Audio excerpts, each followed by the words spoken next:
evening and welcome to Face to Face for the Newsfirst team. I'm Niresh Eliathambi, and my guest this evening is Mr. Tharaka Nanayakkara, attorney at law and a member of the SJB, the Samagi Jana Palawegya.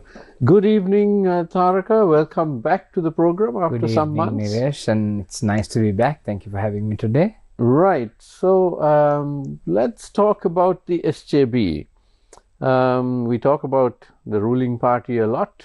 Let's talk about the opposition. Right. And the main opposition party is, of course, the SJB. What is it doing? Is it preparing for the future, a possible fourth election with the provincial councils, although it has not been announced? What's the situation? Yes, Niresh, it's actually a very interesting point you have taken up for discussion today, the possible provincial council elections and SJB, how SJB is going to face that or any other election that comes through. So I would like to rewind slightly to the local government elections, which was held, if I'm not mistaken, on the 6th of May this year, within what we call the political honeymoon of the new president and the new NPP government. It was respectively within 8 months since, about 7 months since the election of the president and about 6 months or 5 months since the election of the government. So the performance of the NPP, which went which went up immensely at the general election. From 43% at the presidential, they went up to somewhere around about 59% at the general election. But we had to observe, and we have observed, and we all observed, came back down to the 43% within a matter of a few months. So clearly the opposition, in terms of its political agenda, has been doing something right. When I say the opposition, SJB being the principal opposition, I'm referring to the SJB, and we have managed to increase our vote base slightly, whereas the government has declined as a percentage. I said almost 20% or about 18%, and if you consider the number of votes, over 2 million votes have been lost as opposed to the general election. So if we are talking about the provincial council elections, that is that could possibly come up, Long overdue. I think the last the last councils were dissolved in 2014, 2014-15. Those were the last council dissolutions. After that, there has not been a provincial council elections. Last elections have been held in 2013 and 14, and councils to dissolved somewhere from 2017 onwards. So it's a long time without councils, very long. And so it's each province is being run by the governors and so on. Correct. And I would feel, if there is an election, as the main opposition, we don't have a choice like the government. The government can decide to a certain extent. I mean, for a moment, let's not think about the international pressure to have provincial council elections. Even if so, the government has a choice as to when to have the elections or whether to have the elections when it comes to provincial councils. So as the opposition, we don't get that choice. So as a political party, SJB is ready. We have appointed electoral organizers to almost every electorate, and wherever there are vacancies, new organizers are being considered, and where there are inefficient organizers, the party is rethinking about a winning strategy for those particular electorates. So we are at it, and as the main opposition party, we are awaiting the declaration of elections in respect of the provincial councils. We have no reason to shy away, particularly because that political honeymoon I referred to of this government has ended prematurely. Right. So now you refer to this political honeymoon of the ruling party, but isn't that rather defeatist on the part of the SJB to be waiting for the ruling party to lose popularity rather than going forward with its own strategy and providing a strong, viable alternative rather than just sort of waiting for people to become possibly dissatisfied, because it can swing the other way. I mean, some people may be dissatisfied today, but at the same time, if a year from now the economy could be booming and people may be happier, and at that point there may be an upsurge for the ruling party. So isn't it rather a gamble to place the fortunes of the SJB alongside the fortunes of the NPP? Niresh, I think I should make myself clearer if I did not make it clear enough in the first round. What I meant was the political honeymoon. What I meant by the political honeymoon ending prematurely is nothing to do with our political strategies. What I meant was, as you know, the mandate of the NPP government and the President, His Excellency Anurukumara Dissanayake, is for 5 years. And as we are right now, not even the President has completed his first year of that 5-year tenure. And the government, which was elected somewhere in November, is into its 8th month, if I'm not mistaken, 8th or 9th month, right? So this is a period where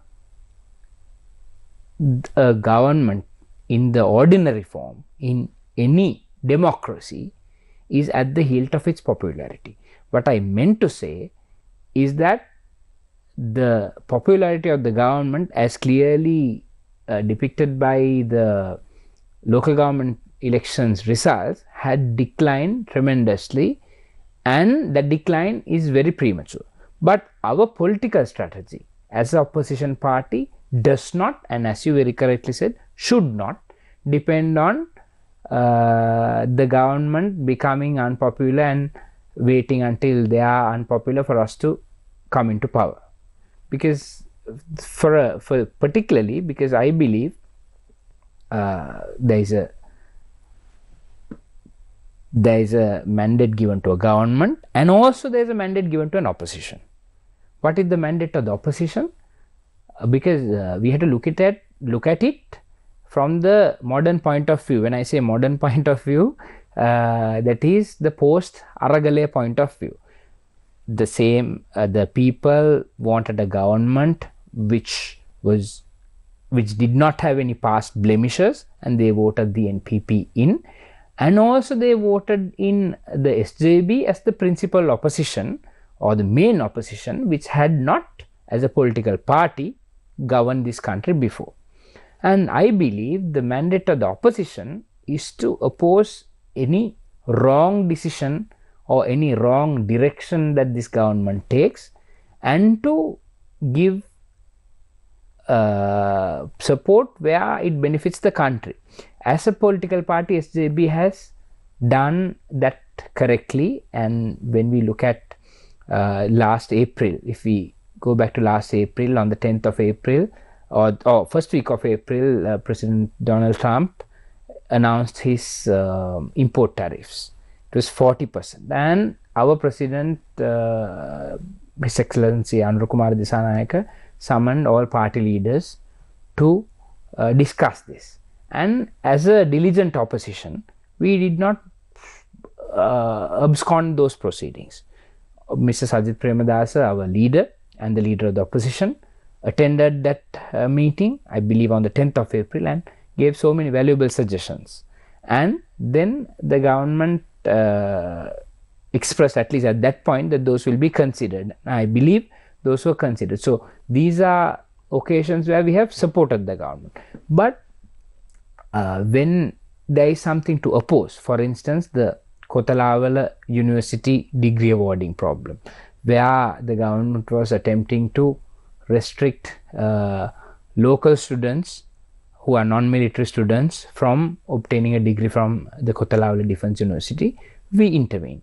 When there was a problem with the youth clubs, as opposition, we intervened. On several occasions, when there was problem with the paddy purchase, as opposition, we raised the voice of the people in the parliament, particularly our leadership and several of our MPs.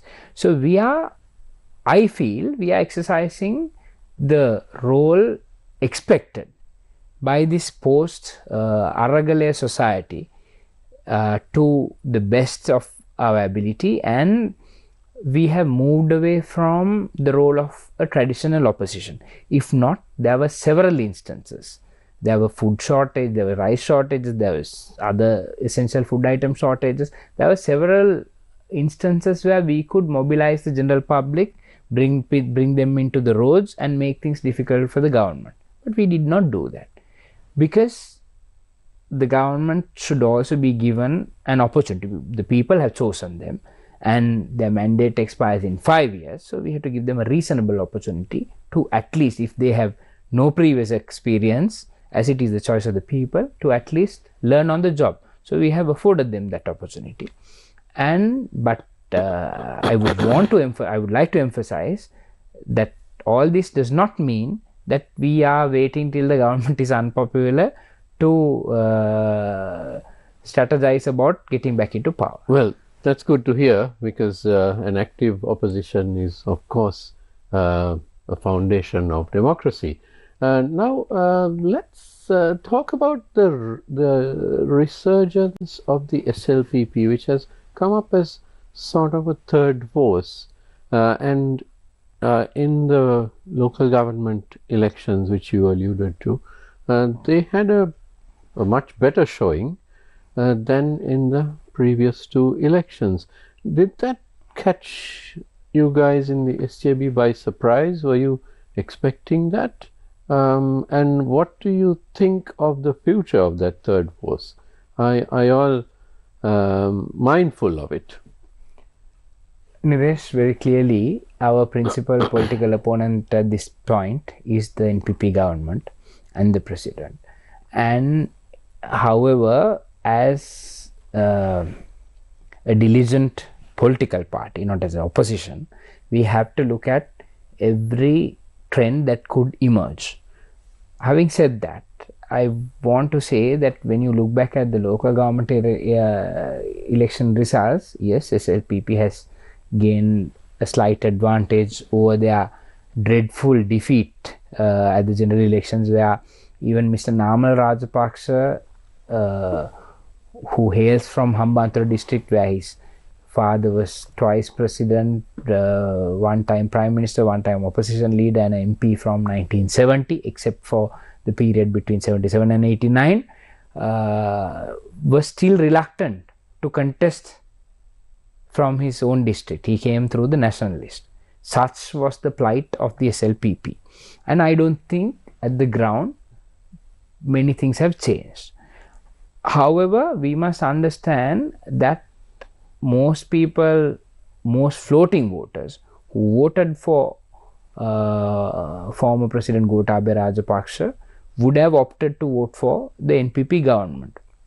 And therefore, that floating vote has to be captured by whoever who is intending to emerge victorious at the next presidential election.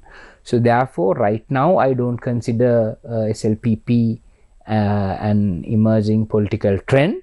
However, we are mindful of the fact that they could expand its base as they did at the local government elections, but it's very marginal. When you say they will come and tell you, if you question SLPP MP or a politician, they will tell you we have doubled our votes, we have doubled our percentage from where 3% to 5 or 6%. So these are not numbers which can make an impact. And our fight right now, our political fight right now, and our principal opponent would be NPP and no one else. And the SJB as a political party will look at the emerging trends. As I said, I want to emphasize, we would not take anyone seriously, because we want to win and we will win, and in the journey to victory we have to take everyone seriously with the seriousness that each opposition party or each opponent deserves. So we will deal with the SLPP only with the seriousness that it deserves right now. Right. So let's focus on the provincial council elections. And although no date has been announced, we are not sure when it will happen. But it's difficult to see the current situation going on until another 4 or 5 years. So in all probability, the provincial council elections would be the one we would have next before the next presidential. So now looking at that, do you have a particular strategy for the different provinces? And here I'm sort of looking at what you see in countries like the United States, where you will have some states which are, more pro one party and others which are more pro the other, and then you have those states in between. So those are in the US they are known as battleground states, but here in Sri Lanka, of the 9 provinces, what do you make of each province? Niresh, when you compare this US political situation, in the sense the political trends of each state, as we know very clearly, certain states are known as red states, and certain states such as California, Arizona known as blue states, which are where the Democratic Party is strong, and the red states where particularly the where the Republican Party is strong. But however, when you look at the behavior of the voter at the last 3 elections, post Aragalaya again, that is the presidential, the general and the local government, the trend, the only clearly identifiable trend, is that the floating vote has gone up immensely, and the party cadre base has gone down accordingly, right? So when we say back in the day, we could always say, for instance, Gampaha district of the Western Province is more tilted towards the SLFP or the Podujana Eksat Peramuna, the People's Alliance, or then the UPFA, because of its traditional background, where Mr. Bandaranayake started his politics there, then Madam Sirimawa Bandaranayake, then Madam Chandrika Bandaranayake, all of them. But what happened at the presidential election and the general election was totally unprecedented. The SLPP candidate became a bad third in those districts. You take Hambantota district, since the ascension of Mr. Mahinda Rajapaksa to presidency, Hambantota has been a stronghold of the SLPP, or sorry, its predecessor, the Podujana Eksat Peramuna, or the People's Alliance, and then the UPFA. Mind you, before that, from 2000, since the advent of Mr. Sajith Premadasa into politics from Hambantota, he managed to win that district in at least 2 elections for the party. So however, Hambantota has become a traditional UPFA or from SLFP base. But things change here. Then you look at the northern province, where it was a given that TNA would be the party which scores the most number of which would score most number of votes. But look at what happened. NPP managed to gain more votes than the SLP, than the TNA. When it comes to the east, it's generally the minority parties such as Muslim Congress and Mr. Rauf Hakim's Muslim Congress, Mr. Rishad Baduddin's ACMC. These were the principal contenders. But again, NPP managed to score there. I'm talking about the general elections. But then situation changed at the local government. So this floating vote base is very actively floating. And coming back to your original point, I don't feel that a particular province or a particular district can be described as beneficial or can be described as more supportive of any particular political party right now, because Sri Lanka, I feel, given its size, which is relatively a small electorate and a small national electorate, the voters generally follow the national trend. So therefore, I don't feel that any particular province could be advantageous to a particular political party. But having said that, the north and east, I feel, looking at the results of the local government elections, have again floated back to their traditional political allegiances, north with the TNA and the other emerging parties, Mr. Gajendra Kumar Ponnabulam's party and so forth, and the east to minority Muslim political parties such as Muslim Congress and ACMC. Now, Tharaka, you mentioned the traditional vote bases, particularly you mentioned Gampaha, but the demographics of Gampaha has changed over the years, hasn't it? Now, the Gampaha used to be the second largest district, now it is by far the largest. And the type of people who live in many areas of Gampaha are now different to what you had 30 or 40 years ago. So the demographics have a lot to do with it. So my point is, has the SJB considered now Gampaha district, the voting pattern is slightly different to Colombo district. Galle district is even more different. Galle and Hambantota, you would say, are different voting patterns.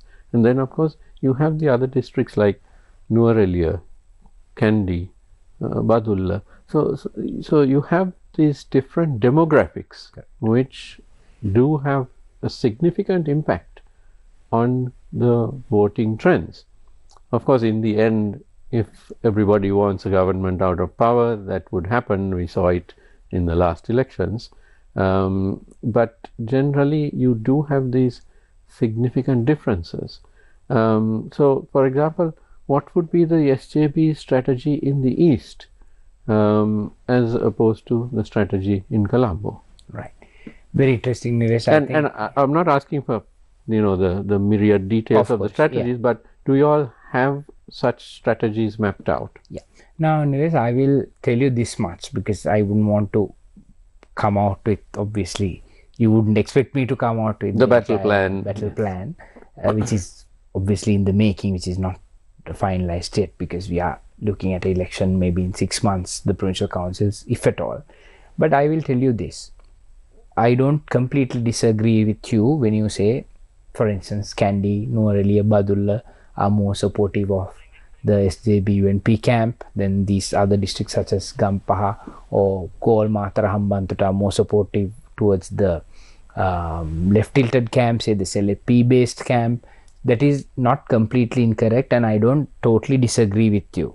Rather, I don't disagree with you in totality.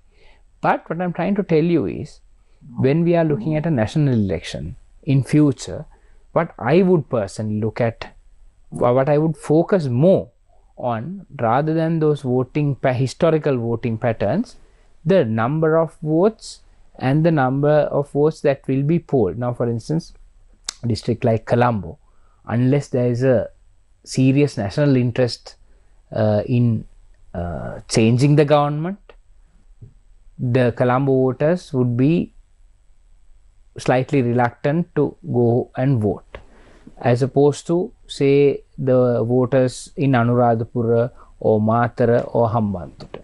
And also you must look at the volume of votes. Now, Hambantota district is a very small district. Monaragala district is again a very small district. And as opposed to say Colombo or Gampaha, where the number of voters are multifold in comparison. So we have to place more weightage on districts which has more votes. And of course we have to look at the demographics because I see this as another market.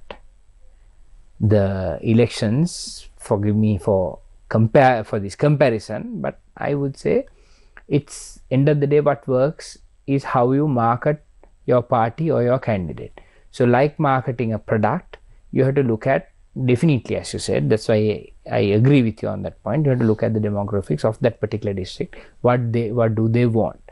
The needs of the Hambantota voter or the Anuradhapura Polonnaruwa voter might be totally different and pole opposite to the needs of the voter in Gampaha or Colombo. So we have to consider those, and we have to pitch, not to be inconsistent in our messaging, but we must highlight different aspects of our total composite message to different districts. For instance, agriculture would be and particularly paddy agriculture would be the main focal point for Anuradhapura and Polonnaruwa. For Gampaha it might be something else, it might be the economy, it might be the economy as a whole. For Colombo it might be that, more industrial.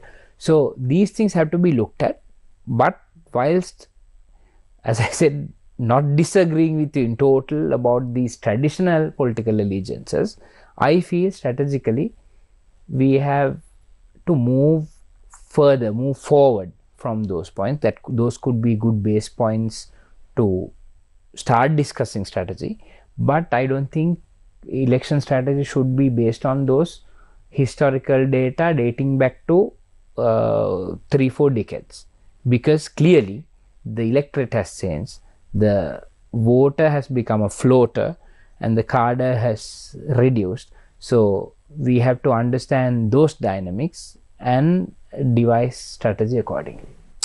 Right, we need to take a short commercial break. I'm in conversation with Mr. Tharaka Nanayakkara, attorney at law who represents the SJB. Don't go away, we'll be right back.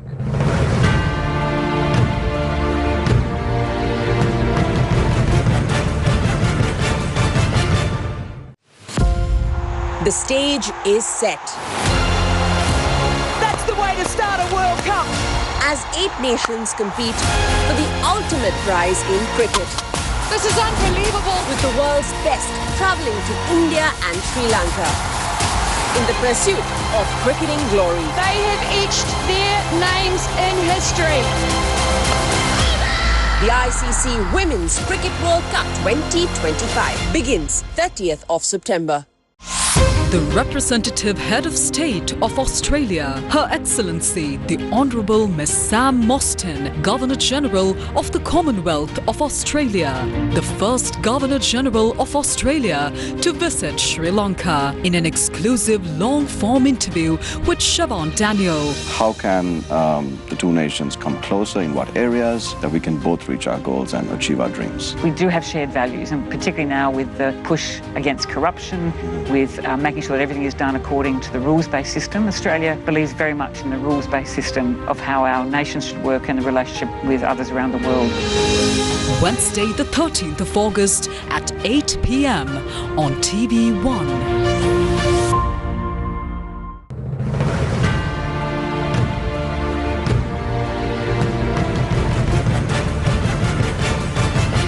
Welcome back to Face to Face. I am with Mr. Tharaka Nanayakkara, who represents the SJB.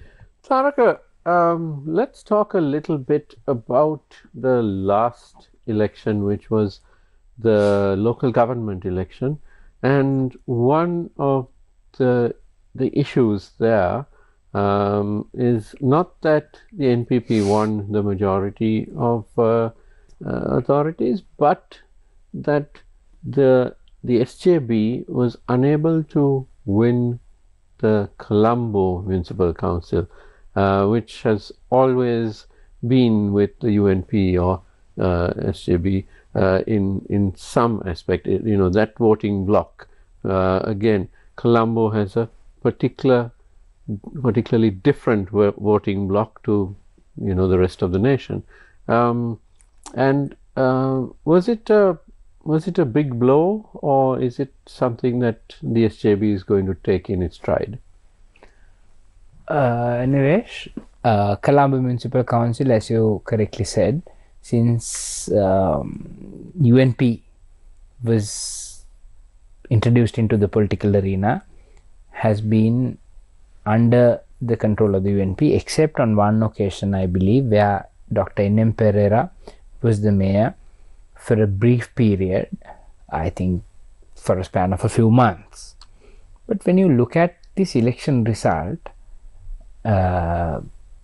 although the SJB as a singular political party has not managed to get the most number of votes or the seats, the NPP did not have a clear victory either. When you look at out of the 340 odd local councils, NPP had a clear victory of over 150 councils. The others, where they had a majority number of seats, but the opposition taken as a whole had more number of seats than the NPP when it's taken as a whole. So in the CMC, the same scenario applied. Now, what did the NPP say at the run-up to the elections? We will not get together with any political party to establish power. Certain members of the government, I believe even the Prime Minister, if I am not mistaken, at a campaign rally said, we will not even tie up with the independent groups, because these which is correct, because these independent groups are sometimes fronts for the same old politicians who have realized that they can't win from their old symbol, so they have come through independent groups. So that was the rhetoric prior to the elections. But after the results, if I am not badly mistaken, NPP had 49 seats or so. The SJB had whatever the difference was, about 10 seats all in all, and the opposition had about 6 or 7 seats in total, more than the ruling NPP. So my understanding of democracy is whoever who wanted NPP to run the council had to vote for the NPP and for no one else. That is how this representative democracy works. But when you take the opposition, everyone who did not want to see the NPP coming into power in the Colombo Municipal Council region voted for the SJB, the UNP, and several other minor political parties and independent groups. So I don't think the mandate of the people for any of those minority party, when I say minority, not ethnic minority, political minority groups, be it small political parties or independent parties, was not to get into cahoots with the NPP. And it was totally against what NPP preached during the run-up to the elections, to tie up with several independent political parties, independent groups and political parties, given their track record. However, secret ballot was asked for and pushed through, I must say, with a little bit of extraneous force, and the NPP managed to secure most number of votes in electing the mayor. So whatever it is, now we have to respect that although the methodology followed is not acceptable in terms of democracy and in terms of the law, the result we must accept. The NPP has got more votes of the members, not more votes of the public, and accordingly they managed to elect their mayor. But how do we see this as the SJB? I will personally tell you, Colombo is a traditional right-wing base. Particularly when I say right-wing, it's not the political right, it's the economic right-wing base where the UNP had strong support.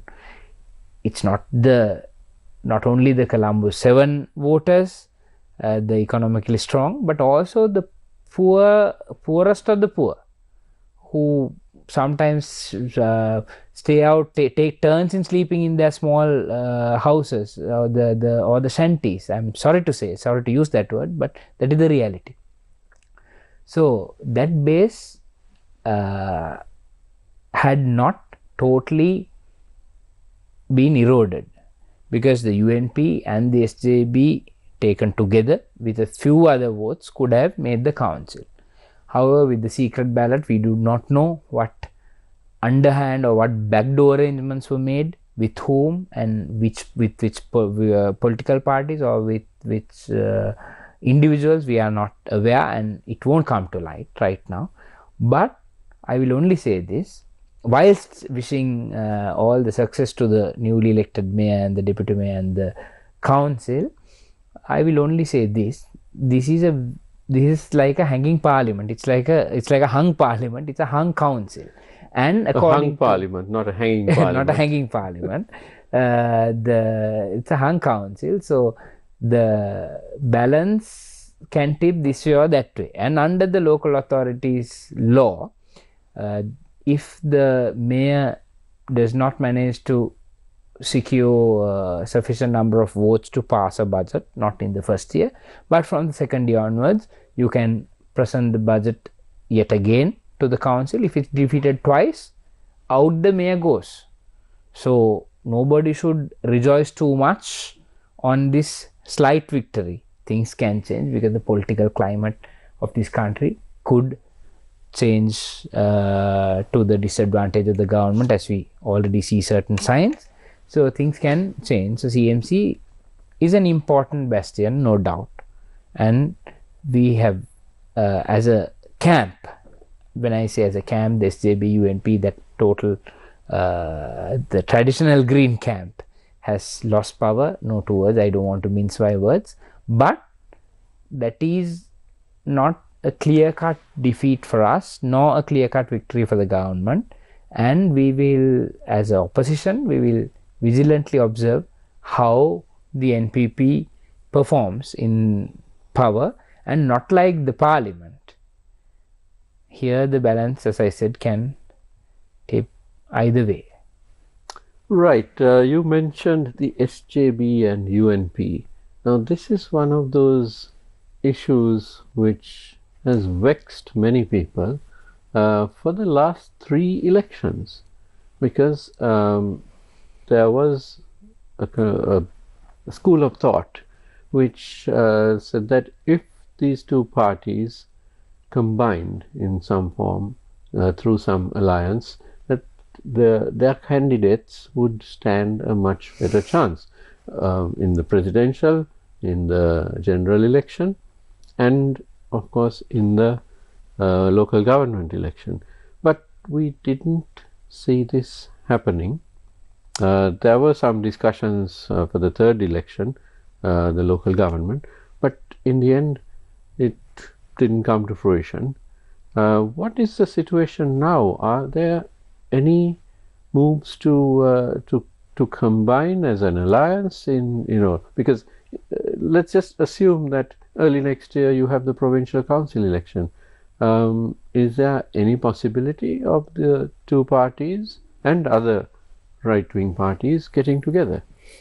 Niresh, here what I see as the principal issue about when we discuss about a broad alliance between these two parties is, now the SJB is the main political party. Any negotiation must start on that premise. Unfortunately, not all discussions have been focusing on this particular point, because UNP, as we know, has become a minor political party in terms of, whilst we have a lot of respect for its history and for what it has done to this country, its leaders, former leaders have done to this country, whilst retaining that respect, we must not mince our words again as of now it's a minor political party compared to the SJB. So the discussions, if they are to recommence, should be based on that understanding. And right now, although we are talking, you and I are talking about provincial council elections, yes, the government has appointed 2 committees, not 1 but 2 committees from what I heard, because now there's a huge legal obstacle to bypass as well, because the provincial council election system has been changed from the representative system to a mixed system like the local governments, but the delimitation has not been accepted by the parliament. So firstly the government has to decide whether they are going to go back to the original electoral system, rather the original representative system, or whether they are going to go for the mixed system, and then they must take it from there. But as you say, as you to answer your question specifically, an alliance is needed not only between, in my opinion, in my personal opinion, not only between the SJB and the UNP, but every political party who is not part of this government, because as we see, forget about all the other criticisms, this government has, if you take the performance scorecard for the last 8 months of the government and last 10 months of the president, has not been able to deliver on what it promised. And we see clear issues in efficiency, in managing government departments, managing government corporations, managing ministries. We see very clear inefficiencies. We forget about all the other allegations. So therefore the opposition must act with a common voice, because right now, as I said, people have given us a mandate as well to oppose the wrongdoings of the government. So to do that, SJB alone shouldn't be given the responsibility to do that. Each political party who is not aligned with the government right now should play their own small part in that. We don't see that with most political parties. They are entangled in their internal power struggles. I'm not referring to one particular party, but they are entangled in discussions about whom to go to whom do we send to parliament, whom do we ask to resign from the parliament if another person wants to come in. So these are all internal squibbles or internal matters. But we have to look at the role of the opposition. As I said earlier, with the new mandate the opposition has got, I feel every party must get together with a limited understanding to oppose the wrong decisions of the government, and of course, yes, to support whatever that we have to support in the name of the country, in the name of the economic progress, in the name of economic stability. Now, Tharaka, may I point out one thing here? With the presidential election, there was very little talk of a common candidate. Then once the result of the presidential election came in, and then the announcement of the general election, there were a lot of questions asked of both the UNP and the SJB as to why they are not forming an alliance, and both parties were very consistent in saying there's not enough time to negotiate and discuss and come to a common understanding before that election, the general election. So, okay, one can understand that, because there was about, I think, about 6 or 7 weeks. But then when it came to the local government election, there was another gap of about 5 months. And there were discussions, but clearly there wasn't enough time, because the discussions dragged and in the end fell apart. So don't you think that any discussions about the provincial council elections and an alliance for that should start now?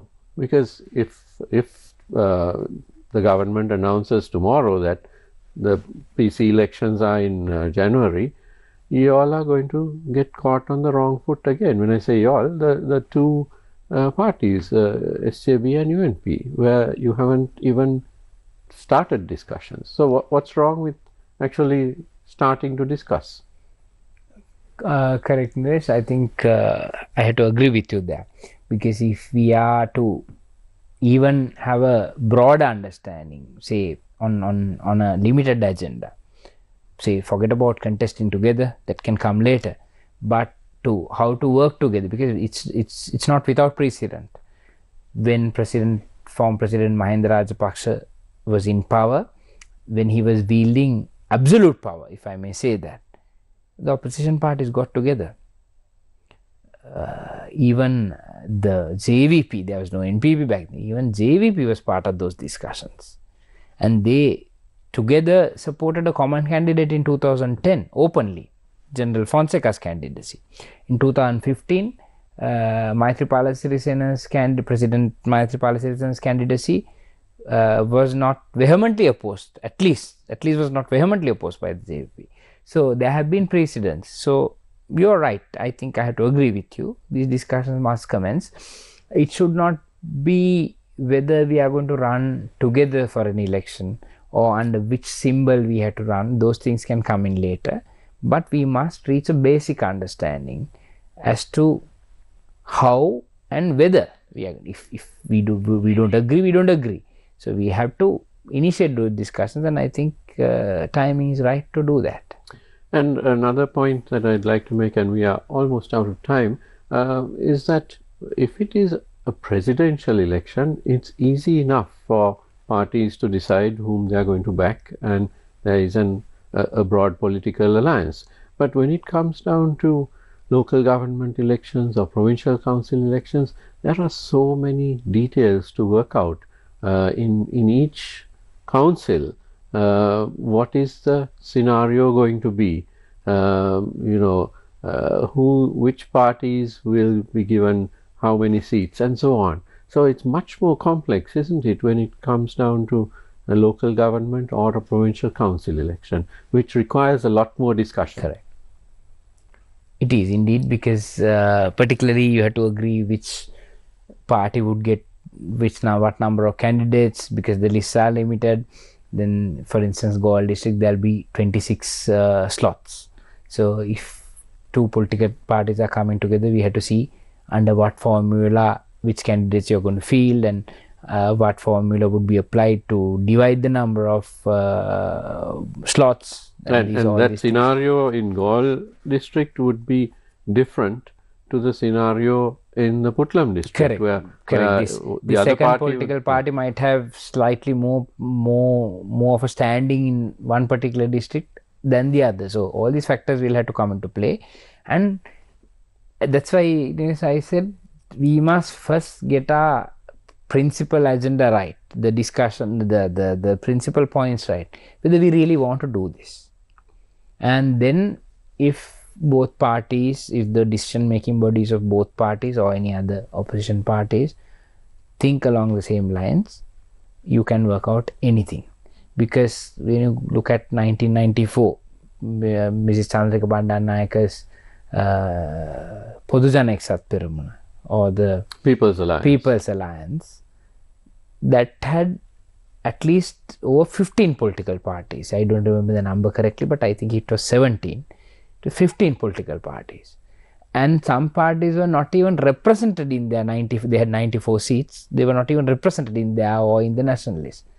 So, but they had an understanding, okay, this particular party will have this seat, this number of national list seats, they will contest these districts, these ministries will be given. So, those things can be worked out.